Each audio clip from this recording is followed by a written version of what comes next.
Alright, welcome to the weekly project follow-up. That would be on this dining table. You know I like doing my project follow-ups in the shop, but well, I'm not taking this over there to do the follow-up video.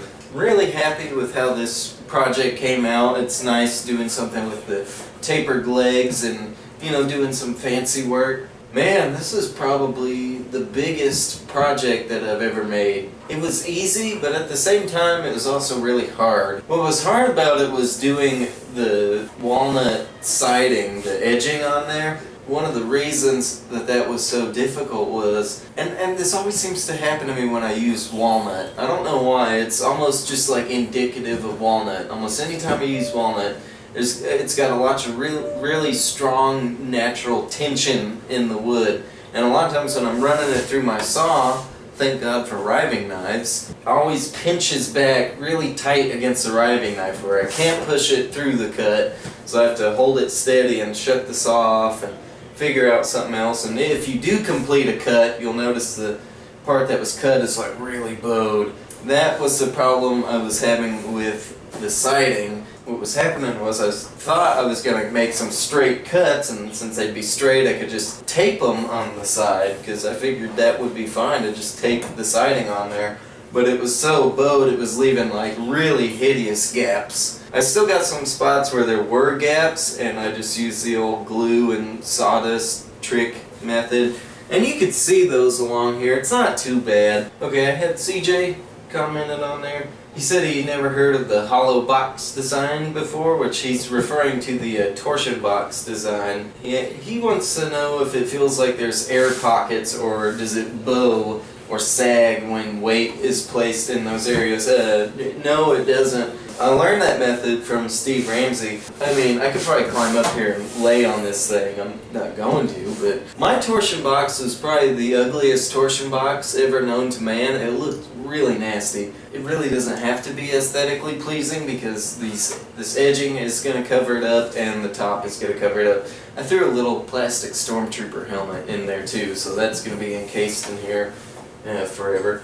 Then I had like that thick strip and then a really thin strip, and that looked kind of stupid, but it works out the way it's supposed to. The way you would want to do that is make that inner framework out of 3/4 inch plywood. That would be a lot better. Craig noticed the Delta table saw, and he wants to know what's the next tool purchase going to be.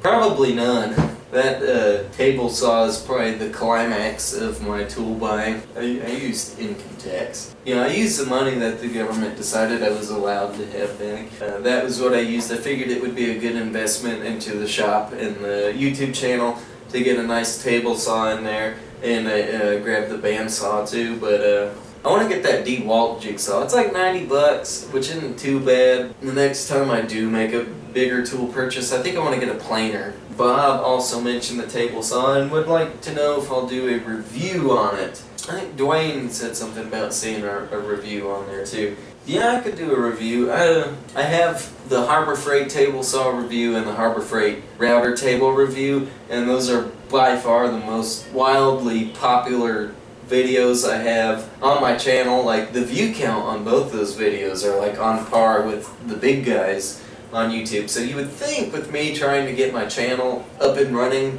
to a point where you know I'm playing ball with the big boys, you would think that I would make that my primary focus, since I could see clearly that that's what most people are watching. I don't feel called to do that on this channel. I don't mind doing tool reviews, and I don't mind reviewing the Delta table saw, or maybe even the bandsaw too. It's just I don't want it to be a review channel. You know, I feel that the main focus of this channel is project based. We can learn together how to build things. I can give y'all ideas, y'all can give me ideas, and we can see how to make some pretty cool projects. Definitely a nice addition. One of the main things I wanted to get done for this year of Means Woodshop, the season 2 of Means Woodshop as I call it.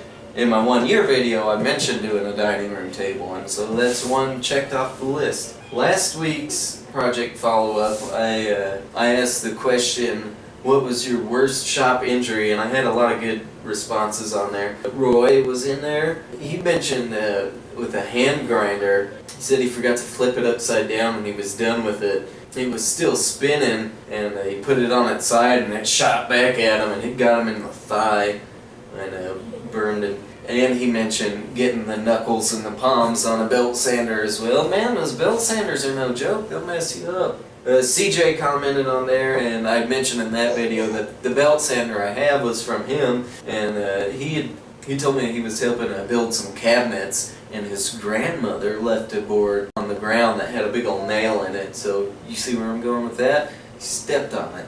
And I've stepped on a few nails and had to go get a tetanus shot. So yeah, stepping on nails is not very fun. Did your grandmother do it on purpose, dude?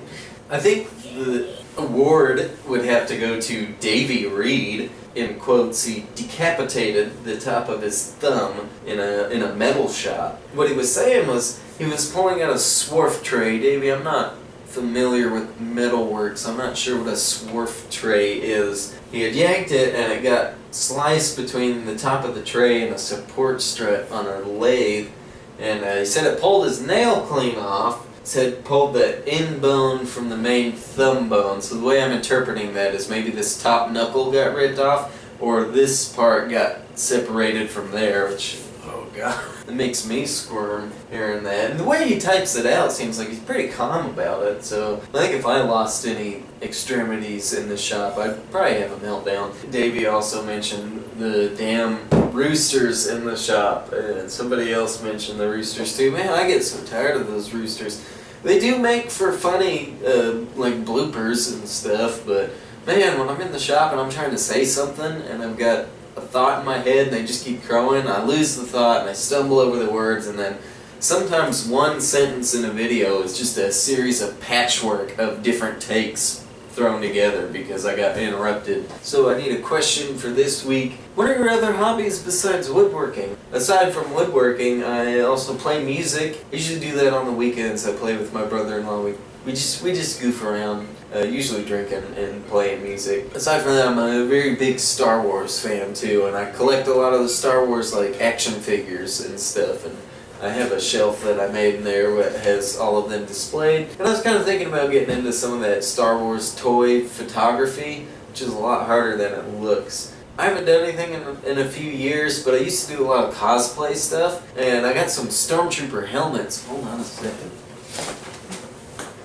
The prized piece of my collection. This is a helmet kit that I bought on eBay for only about like $60. A replica of Episode 4 Stormtroopers, but specifically what you would call the hero helmet. So Episode 4 was the first Star Wars movie, so when they were making it, they had four particular helmets that were made for close-up shots, and those are also the ones that Luke Skywalker and Han Solo were wearing when they were in Stormtrooper disguise. There's differences in the helmets. The stunt helmets, as we call them, had a longer frown. There was just some variation. They were painted white. The hero helmets were not painted white. They were made with a shiny white ABS plastic. So this guy's really dusty, but it's a replica. I had to build the whole thing and order all the parts for it and the lenses, and I had to paint it myself. And it's the prized piece of my Star Wars collection. What are your other hobbies? What are you into aside from like building and woodworking? Let me know. I will see you this Friday. I think you'll like this Friday's video. Keep an eye out.